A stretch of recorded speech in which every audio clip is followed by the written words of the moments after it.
Muchas gracias a todos por acompañarnos a un capítulo más de Luz y Sombra del Derecho con Karen Echegaray. Estamos hoy recibiendo a licenciado Luis Ángel Hernández Mejía, candidato a magistrado en materia civil para la Ciudad de México, este primer circuito. Muchas gracias, Luis, por acompañarnos. No, Karen, gracias a ti. Gracias por la invitación. Gracias, Luis. Pues les vamos a contar un poco de Luis para que ya después él nos diga, obviamente, todo su visión que trae ante esta reforma judicial. Bueno, pues les cuento, Luis es egresado de la Universidad Mexicana y actualmente él desempeña sus funciones como secretario de un tribunal colegiado en materia civil. Y esto es lo que lo hace súper interesante, porque además lleva 14 años en su carrera judicial, más de 14 años es lo que estábamos platicando hace ratito. Me comentaba que todavía donde eran meritorios, pero no voy a spoilear lo que vamos a decir en esta entrevista. Entonces, sin más preámbulo, empezamos. Luis, gracias nuevamente porque estés aquí con nosotros y nos interesaría saber, obviamente ya sé que llevas estos 14 años como en tu carrera judicial, pero nos gustaría conocer cómo entraste al Poder Judicial de la Federación. Ok, mira, te platico.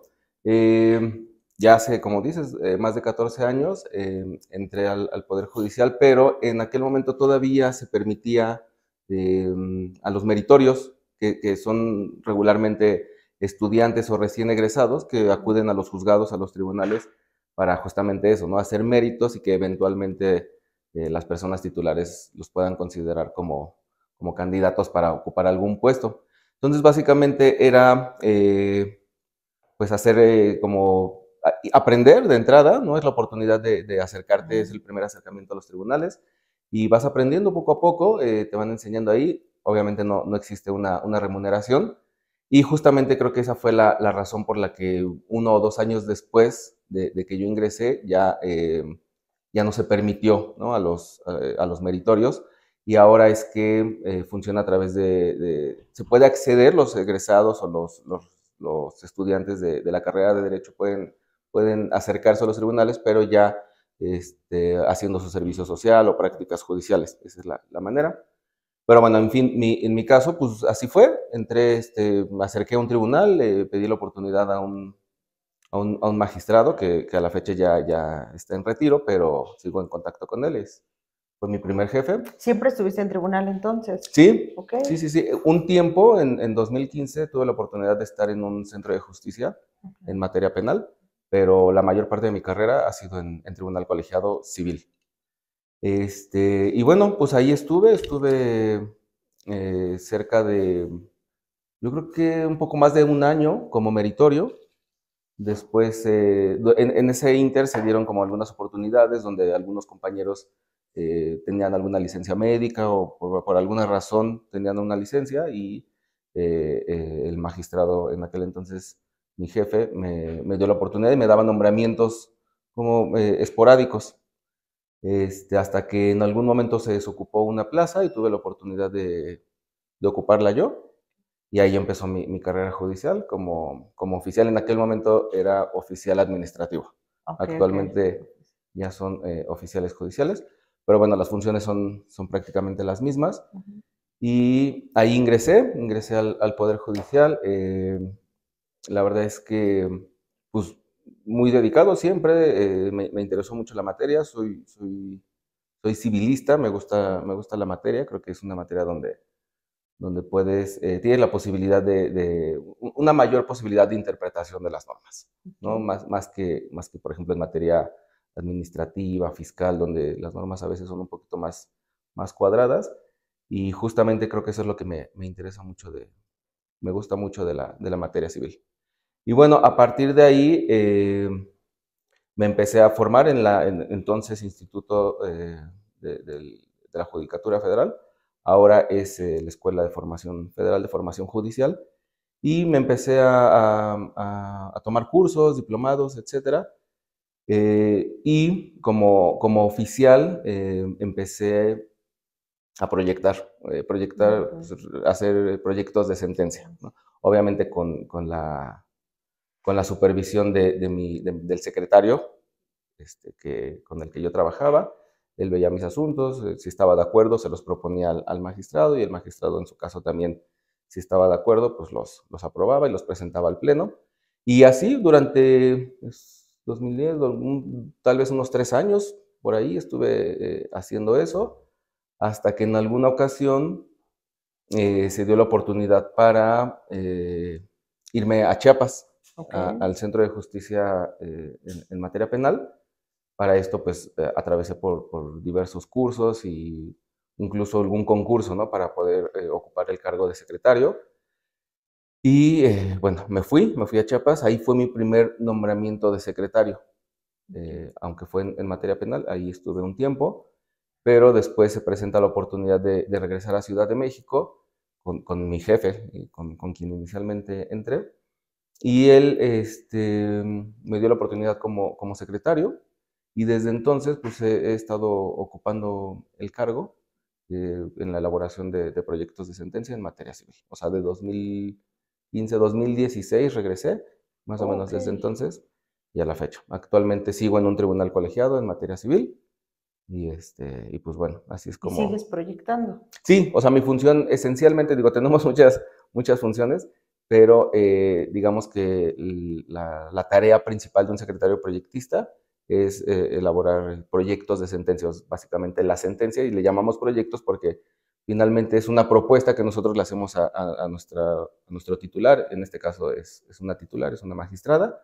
mi jefa, y esa es nuestra labor principal, ¿no? La esencial. Les presentamos una propuesta de resolución del asunto, una sentencia, y ya ellos en su caso pues lo aprueban, le hacen modificaciones, nos piden ajustes o lo que sea, y ya una vez que están convencidos del asunto, lo proponen al pleno, el pleno del tribunal, que está integrado por tres personas magistradas, eh, lo discuten en una sesión pública y en su caso ya lo aprueban o le hacen modificaciones, o incluso lo pueden retirar, puede desecharse el proyecto. Bueno. Es súper importante lo que nos vienes a contar porque efectivamente me ganaste la pregunta de cuáles son las funciones, en palabras simples para la gente que nos ve y no son abogados, que hace un secretario proyectista, y lo dijiste tal cual, es más, nos explicó todo el proceso. La función de Luis Ángel en un tribunal, que bueno, vamos a verlo como si fuera un juzgado, no es un juzgado, pero para la gente que no es abogado, donde se van a llevar controversias, donde hay expedientes, cosas que se tienen que resolver.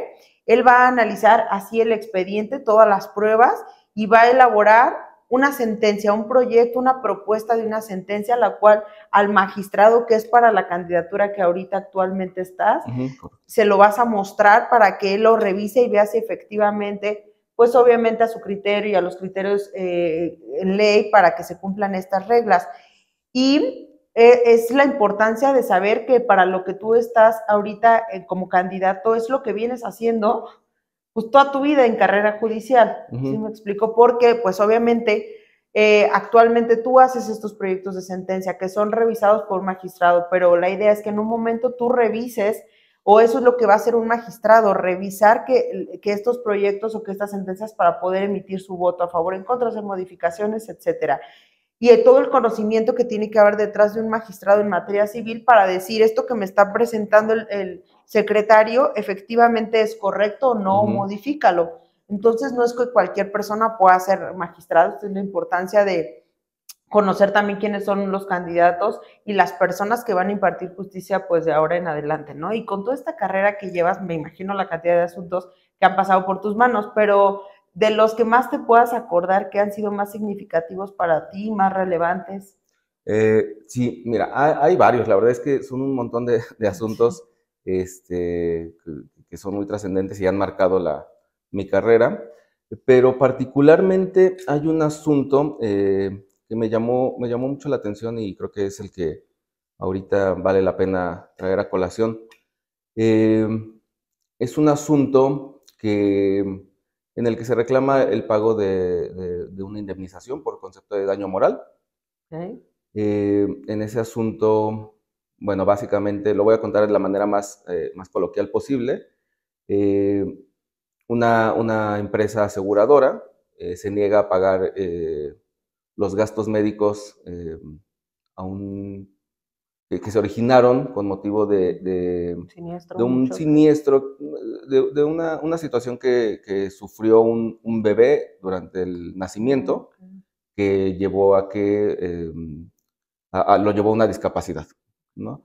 Entonces, de manera reiterada, injustificada, la empresa aseguradora pues simplemente no pagó. Eventualmente el padre promovió el juicio para solicitar el cobro de la póliza respectiva y procedió. Se demostró que hubo un incumplimiento injustificado de parte de la aseguradora, pero el papá no solamente solicitó el cumplimiento del contrato de seguro, es decir, el pago de los gastos que se hayan originado, sino que también solicitó esta indemnización por concepto de daño moral. Y es aquí donde viene lo interesante, porque pues la aseguradora se defendía en el sentido de que pues, el hecho de que yo me haya abstenido de pagar, pues no implica que le haya generado esta discapacidad al niño, sino que ello pues derivó pues, de circunstancias ajenas, ¿no? Con motivo del nacimiento. Y bueno, en el asunto, cuando me correspondió a mí analizarlo, porque ya había me parece un par de sentencias de amparo previas, pues bajo la dirección de mi jefa, de la magistrada, lo que hicimos fue tratar de evidenciar cómo es que el hecho de que la aseguradora no haya cumplido y que haya incumplido de manera injustificada y reiterada con su obligación de pagar estos gastos, no es que le hayan generado la discapacidad al niño, al bebé, sino que no le permitieron que alcanzara un nivel de vida, un mejor nivel de vida, ¿no? Justamente porque a través de terapias, a través de diferentes tratamientos médicos. Ok, pudo haber evolucionado de forma exactamente, diferente. Sí, ¿no? Sí. Y entonces, pues los padres tuvieron que afrontar ciertos gastos, pero finalmente no tenían, pues, la capacidad económica para cubrir estos gastos, ¿no? Y bueno, el proyecto lo presentamos en ese sentido. Con la propuesta era si existe un daño moral, y básicamente por estas razones. Desafortunadamente, el Pleno del tribunal, por mayoría de votos, decidió que no había un daño moral, entonces se resolvió en sentido contrario, pero por tratarse de un tema pues de esta naturaleza, de importancia y trascendental, y también porque se analizaban cuestiones de constitucionalidad, se interpuso un recurso de revisión del que conoció la Corte. El papá interpuso el recurso de revisión, el asunto se fue a la Corte y la Corte pues básicamente revocó la sentencia del tribunal colegiado que se había resuelto por mayoría y pues convalidó un poco nuestra postura, la postura de la magistrada mía, que finalmente se asentó en un voto particular, que pues, no es vinculante, pero bueno, ahí está en un voto particular. Pero la Corte convalidó nuestro criterio y pues en el mismo sentido, ¿no? Que efectivamente sí existe un daño moral por el hecho de haber incumplido de manera injustificada por parte de la aseguradora, ¿no? Y bueno, me parece un asunto trascendente porque también se analiza el reclamo de daños punitivos, ¿no? Que es esta como medida que busca el... Ejemplar, claro. Ajá, exacto, ¿no? Como que sea una medida ejemplar para que justamente, entre otras empresas, ¿no? Pero particularmente las aseguradoras tienden un poco a esto, ¿no? Como a negarse. Pago, sí. Y esto pues repercute finalmente sí en los derechos de las personas, ¿no? Y en su vida, que es lo más importante, en su patrimonio. Y bueno, este fue el asunto que la verdad es que me parece bastante interesante. Y pues bueno. ¿Y hubo daños punitivos o no? Sí.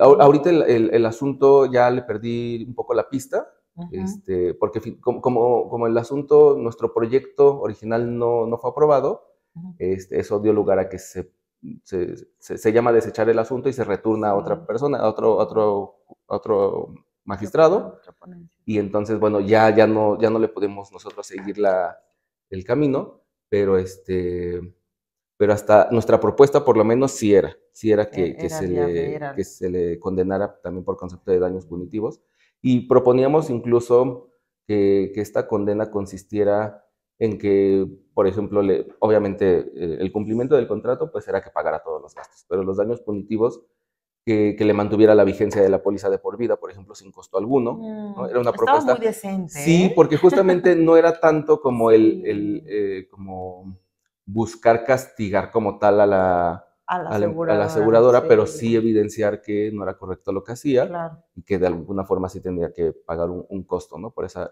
conducta, sobre todo porque estaba plenamente demostrado que fue injustificado el cumplimiento a la obligación.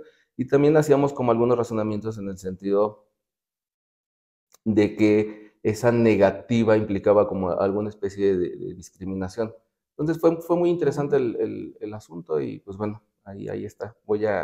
Lo rastreamos en Voy la a corte y arrastrarlo. vienes a contárnoslo Sí, me después. parece, Sí, va, me claro, parece sí, muy con bien. gusto. Ok, bueno, con esto nos dejas, o empezamos a ver tu visión que traes en la impartición de justicia, pero no solo quisiéramos conocerla en cuanto a lo que has venido haciendo, sino también tu visión que tienes de justicia en cuanto a la reforma judicial, que bueno, es actualmente para la que estás postulando. Ok. Sí, mira, la verdad es que yo ahora tengo un pensamiento muy práctico en torno a esta reforma judicial. Más allá habrá personas a las que les guste, que estén de acuerdo, habrá otras personas que no. Pero bueno, yo lo veo de manera muy práctica y digo, a ver, la reforma ya está. La reforma está y la elección de las personas juzgadoras a través del voto, pues ya se está implementando, o sea, ya es una realidad. Entonces, yo creo que pues debemos ajustarnos, ¿no? Debemos acomodarnos a esta nueva situación. Y bueno, en lo particular, yo creo que derivado de mi experiencia en los tribunales, eh, la verdad es que soy un servidor público, soy miembro del Poder Judicial de la Federación, soy orgulloso, la verdad es que siempre me he sentido muy orgulloso de pertenecer a la institución y estoy consciente de las cosas positivas, pero también advierto y estoy consciente que existen cosas que se pueden mejorar, existen aspectos que dentro de la Administración de Justicia Federal, que es lo que me corresponde a mí hablar, porque tampoco conozco por experiencia propia a Otras nivel local, autoridades, ¿no? pero en el ámbito federal sí puedo decir que existen pues, ciertos aspectos que pueden mejorar y que pueden impactar de manera positiva en las personas, ¿no? En la vida de las personas, que finalmente son los que acuden a los tribunales en busca de justicia. Y bueno, parte de estas ideas, propuestas que yo traigo como candidato para el cargo, es principalmente un acercamiento con las personas. De pronto tenemos tantos asuntos que perdemos de vista que los expedientes y los números de expedientes son personas. O sea, finalmente atrás de estos tomos enormes y legajos y existe una persona que está de por medio de su patrimonio, salud, muchos aspectos, ¿no? Entonces, eh, para mí es importante tener un acercamiento con las personas, que las personas tengan el acceso a los jueces, a los magistrados, magistradas, para que de viva voz nos puedan como transmitir un poquito realmente cuál es la verdadera problemática, ¿no? ¿Por qué lo digo? Porque muchas veces pues las personas contratan a un abogado para que los represente en un juicio y los abogados pues son buenos, ¿no? Todos son buenos abogados, pero pues No siempre todas, les dice. pero bueno, al final del día, de pronto se presentan cuestiones técnicas que nos impiden a nosotros de este lado, del lado de la impartición de justicia, que nos impiden como se analicen las cuestiones realmente de fondo, Sí, que se imparta una verdadera justicia por cuestiones técnicas y que la gente no conoce. claro. Entonces creo que este acercamiento con las personas es que la persona pueda acceder directamente al despacho, y me refiero a la persona involucrada directamente, no tanto al Sí, abogado, porque sí, a los sí, abogados claro, constantemente sí. lo recibimos. Pero el hecho de que la persona interesada, la que está cuidando que su patrimonio subsista, se acerque y te platique un poquito realmente cuál es la problemática, creo que puede ser una manera de sensibilizar y de resolver el caso pues desde una perspectiva un poco distinta, Sí. siempre, por supuesto, apegado a los principios de imparcialidad, de estricto derecho Pues cuando más opera. constitucionalista y no tan legalista, ¿no? Exacto, Sí, coincido, coincido.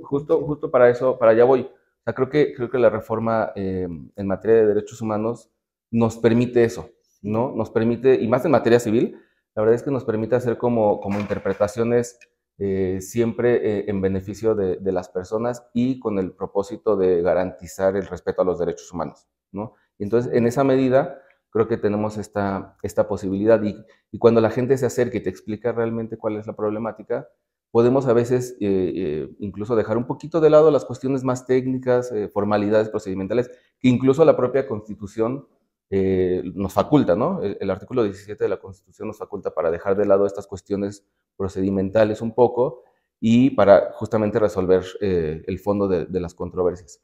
Entonces, en primer lugar es eso, ¿no? Como tener este acercamiento con las personas para escuchar su verdadero sentir. Y en segundo, pues, poder justamente interpretar las leyes de tal forma que se le dé una solución, se les dé una solución a los conflictos. Evidentemente, en todo juicio, pues siempre va a haber una parte... Un ganador y un vencedor. Así, claro. Entonces, uno de los dos no va a estar contento, pero creo que más allá de eso, es importante que la gente cuando lea su sentencia entienda por qué no le dimos la razón, ¿no? Que no fue una cuestión arbitraria, sí, sino que pues a veces la ley así está y hay veces que la podemos interpretar de determinada forma o no.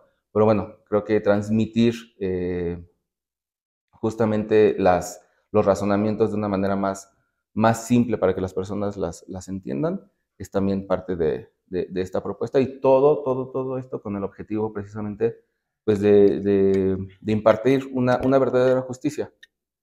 Yo creo que es bien importante lo que nos indicas en cuanto a hacer más accesible la justicia. Si bien es cierto, pues ya en materia de amparos, bueno, no hay este acercamiento de los gobernados con la autoridad por la situación de que, pues, o sea, no hay audiencias, no hay forma en la que se cite, pero yo digo que esas son las ventajas de la oralidad, donde la autoridad puede conocer, tener este acercamiento con las personas y a veces hasta cambiar su perspectiva de cómo están pasando. Esto obviamente pasa en primera instancia, en los juicios, pues en apelaciones. A veces algunos magistrados sí mandan a llamar a las partes como fuera de como a ver qué está pasando en este asunto, pero es raro el que pase esa situación, muy raro.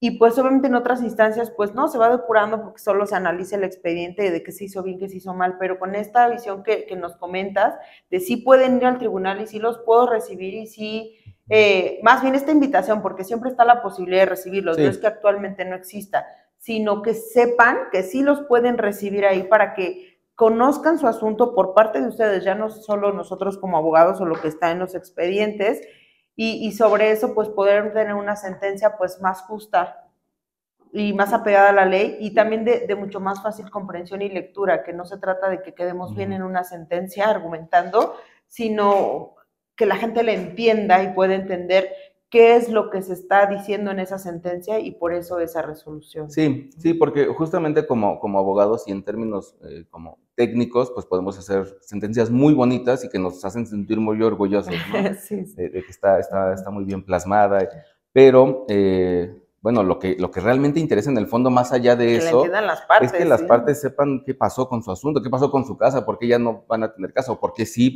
van a tener caso, por qué el otro no tiene derecho a cobrar. ¿O por qué tanto va a pagar de interés? Exacto, sí, o sea, eso es lo que realmente interesa, entonces esa es una de mis prioridades. Otro aspecto que creo que puede mejorar, creo que es una impartición de justicia más rápida. A ver, yo no digo que en el Poder Judicial Federal no trabajemos o que trabajemos lento. No, evidentemente existe una excesiva carga de trabajo que pues a veces no nos permite sacar los asuntos, emitir las sentencias tan rápido. Procuramos hacerlo dentro de los términos legales, pero a veces podríamos hacerlo más rápido.